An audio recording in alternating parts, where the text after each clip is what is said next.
9 के पाठ 2 वाकी शीर्षक से आपको कुछ समझा रहा हूं और वाक में इसके रचयिता या कवित्री हैं ललदर।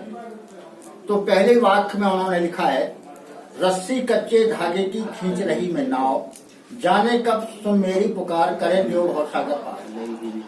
तो कवित्री कहती है कि मेरा यह मनुष्य जीवन कच्चे धागे की रस्सी के समान है, जिससे मैं संसार रूपी समुद्र में अपनी नौका को खींचे जा रही हूँ। कवित्री की धारणा अनुसार बिना ईश्वर प्रेम की अग्नि में तपे अर्थात परमात्मा प्रेम की ऊष्मा से रहे यह जीवन कच्ची मिट्टी या सकोरे के समान है। जैसे कच्चे सकोरे पानी पड़ते ही गल जाते हैं, उनसे पानी रिसने लगता है, वैसा ही यह मानव जीवन है। देखने योग्य है कि भक्तकाल के संपूर्ण साहित्य में सबसे बड़ी सिद्धि भवसागर पार है। पानी तपके कच्चे सकोरे व्यर्थ प्रयास तो रहे मेरे जी में उठती रह हो घर जाने की चाहे।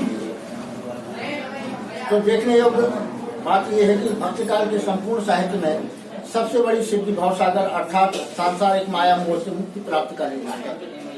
इस संदर्भ में यहाँ कवित्री स्वयं को कच्ची रस्सी से बनी नाव सदृश बताकर ईश्वर से यह आशा लगाए हुए है कि कभी न कभी उसकी पुकार को ईश्वर सुनेगा और परमात्मा उसे शांति और मुक्ति प्रदान करेगा।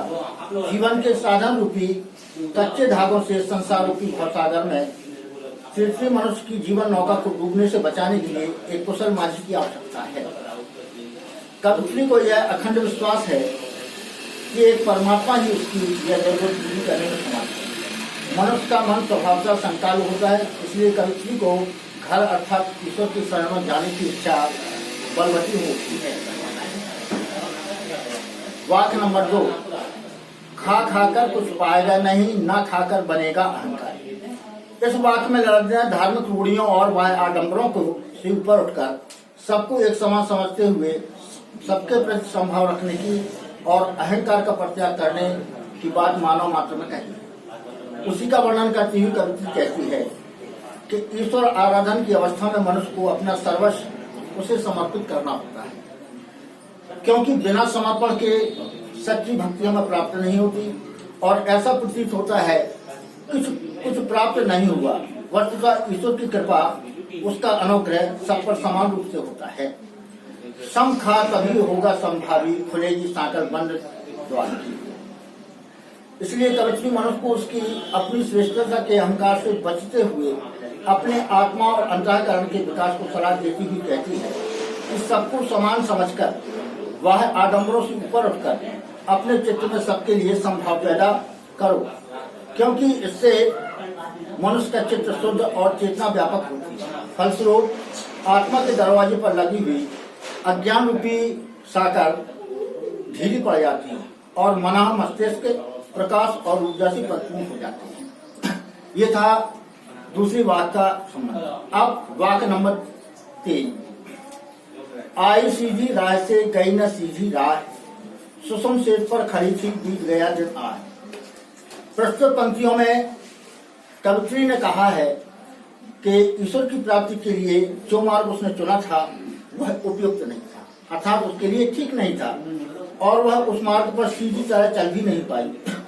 उसका मनुष्य को चेतावनी देते हुए कहना है कि हे ईश्वर, भक्ति के साधक केवल समर्पण ही एकमात्र ऐसा मार्ग है जिससे उस परम पिता को प्राप्त किया जा सकता है।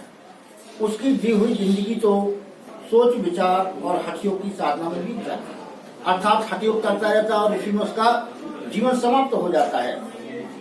अंततः जब भवसागर को पार उतरने वाले उसे माझी यानी संसार सागर से बेड़ा पार लगाने वाली ईश्वर को मैं उसके प्रति कृतज्ञता भी ज्ञापित नहीं कर पाई।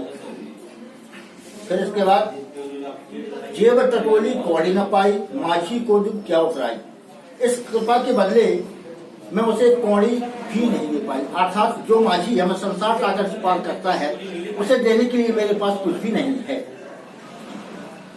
और मैंने अपना संपूर्ण जीवन माया मोह में फंसकर मैं अपने लक्ष्य से भटक गई थी और समय बीत जाने पर जीवन के अंतिम क्षण में जब मैंने अपने जीवन को व्यर्थता का बोध होता है तब कुछ भी कर पाने में असमर्थ होने के कारण बड़ी पीड़ा होती है।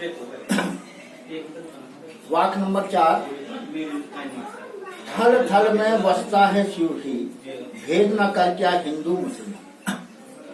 प्रस्तुत वाक्य में ईश्वर की एक सत्ता का बोध कराते हुए मनुष्यता और मानव मात्र के भीतर ही सर्वशक्तिमान परमात्मा का दर्शन करने, भेदभाव से परे हटकर अपने वास्तविक स्वरूप को पहचानने की सलाह देते हुए मनुष्य समुदाय से लगत का कहना है कि प्रत्येक स्थान पर निवास करने वाला शिव तत्व अर्थात कल्याणकारी परमात्मा एक ही है।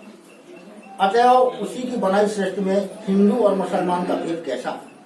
वस्तुतः हिंदू और मुसलमान दोनों एक ही है, एक ही परमात्मा की सृष्टि है, उनकी मनुष्यता एक है। ज्ञानी है तो स्वयं को जान, वही है साहेब से पहचान। हे मानव, यदि तेरे मन में ज्ञान है तो सबसे पहले खुद को जानने का प्रयत्न कर, क्योंकि जिस दिन तुम स्वयं को समझ लेगा, अपने वास्तविक स्वरूप को जान लेगा, उसी दिन से उस घट घट व्यापी परमात्मा की पहचान कर लेगा और उसका परिचित बन जाएगा। तो बच्चों, अभी आपने वाक्य इनका कुछ अर्थ आपको जो समझ में आए तो लिख के देखना। अब हम कल पाठ तीसरा प्रारंभ करेंगे।